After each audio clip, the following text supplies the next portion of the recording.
السلام علیکم ناظرین، امید کرتا ہوں آپ تمام لوگ خیر و عافیت سے ہوں گے۔ ہمارا آج کا سوال، ایک شخص بظاہر تبلیغ دین کا کام بھی کرتا ہے، لوگوں کو مرید بھی بناتا ہے، یعنی بیعت و ارشاد کا کام بھی کرتا ہے، اور تعالیٰ کے طور پر کہتا ہے کہ میں فلاں بزرگ کو مزار سے نکال کر پھینک دوں گا اور اس پر اپنا قبضہ کر لوں گا۔ ساتھ ہی مدرسہ تعلیم القرآن، جس میں محلے کے 90 طلباء و طالبات قرآن کریم کی تعلیم حاصل کر رہے تھے، اپنے ذاتی مفادات کے لیے بند کر دیا۔ بتائیے از روئے قرآن و سنت ایسے شخص کا کیا حکم ہے؟ معزز ناظرین، رسول اللہ صلی اللہ علیہ وآلہ وسلم نے جنازہ، میت اور قبر کی تکریم و احترام کا حکم دیا ہے۔ صحیح مسلم میں روایت ہے کہ آپ صلی اللہ علیہ وآلہ وسلم نے فرمایا، قبر کے اوپر نہ بیٹھو اور قبر کی طرف رخ کر کے نماز نہ پڑھو، یعنی ایسا نظر نہ آئے کہ قبر کو سجدہ کیا جا رہا ہے۔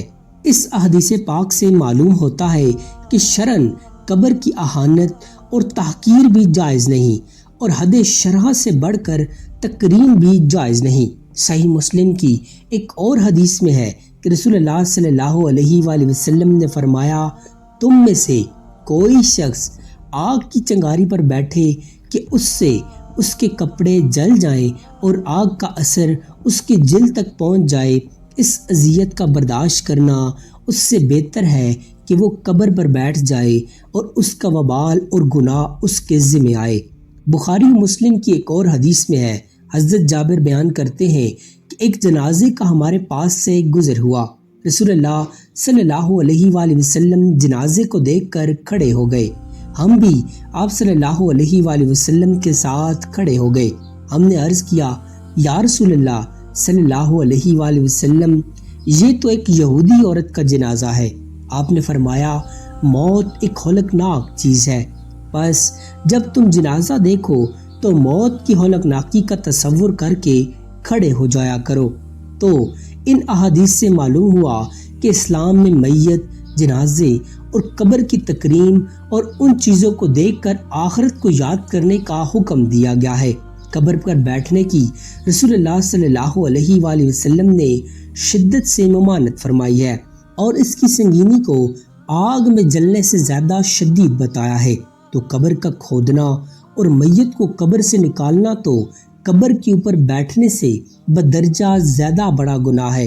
حیرت کی بات ہے کہ ایک ایسا شخص جو دین کی تبلیغ اور بیعت و ارشاد کا کام کرتا ہے اور دین کی بنیادی تعلیمات سے اس قدر ناواقف ہے، اس لیے امام احمد رضا قادری رحمۃ اللہ علیہ نے جاہل کی تبلیغ کرنے کو حرام قرار دیا ہے، اور اگر وہ مسئلہ جانتے ہوئے اور حکم شرعی کو رد کرتے ہوئے ایسا کہتا ہے تو یہ فسق ہے اور انہیں توبہ کرنی چاہیے۔ اگر وہ قبر کسی ولی اللہ کی ہے اور وہ شخص ان کے مقام سے واقف ہے اور ان سے عناد رکھتے ہوئے ایسا کہتا ہے، تو حدیث قدسی میں ارشاد باری تعالیٰ ہے، جو شخص میرے کسی ولی سے عداوت رکھے گا میں اس کے خلاف اعلان جنگ کرتا ہوں۔ ویسے کسی شخص کی مالکیتی زمین میں اس کی اجازت اور مرضی کے بغیر کسی میت کو دفن کر دیا گیا ہو تو وہ میت کے ورثاء سے مطالبہ کر سکتا ہے کہ میت کو اس کی مالکیتی یا غصب شدہ زمین سے نکال کر دوسری جگہ دفن کیا جائے۔ سوال کے دوسرے حصے میں بتایا گیا ہے کہ مذکورہ پیر صاحب نے اپنے ذاتی مفاد کے لیے مدرسہ تعلیم القرآن بند کر دیا ہے۔ یہ سوال مبہم ہے اور ذاتی مفاد کی وضاحت سوال میں نہیں ہے۔ اگر اس کا مطلب یہ ہے کہ مذکورہ مدرسہ اس پیر صاحب کے ذاتی مکان یا ذاتی مالکیتی جگہ پر چل رہا تھا تو اگرچہ یہ سعادت اور خیر سے محرومی کی بات ہے، لیکن شرعاً انہیں ایسا کرنے کا حق حاصل ہے، بشرطے کہ انہوں نے ابتدا میں اسے وقف نہ کیا ہو بلکہ رعایتاً مدرسہ تعلیم القرآن کے لیے دیا ہو۔ اور اگر وہ مدرسہ کسی ایسی جگہ چل رہا تھا جو مدرسے ہی کے مقصد کے لیے وقف تھی، یا اس کے اصل مالک نے برضا و رغبت اس کی اجازت دے رکھی تھی، تو پیر صاحب کو اس کے بند کرنے کا اختیار نہیں ہے۔ قرآن مجید نے سورہ القلم کی ابتدائی آیات میں دشمنان رسول کے جو اوصاف رذیلہ بیان فرمائے ہیں ان میں ایک خیر کے کاموں میں رکاوٹیں ڈالنے والا بھی ہے۔ الغرض، اگر سوال میں درج کردہ واقعات و الزامات حقیقت ہیں، محض بہتان طرزی نہیں ہے، تو ایسا شخص منصب تبلیغ، بیت و ارشاد اور دینی رہنمائی کا اہل نہیں ہے۔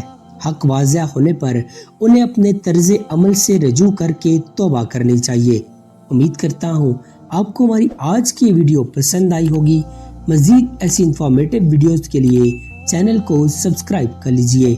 جزاک اللہ خیرہ۔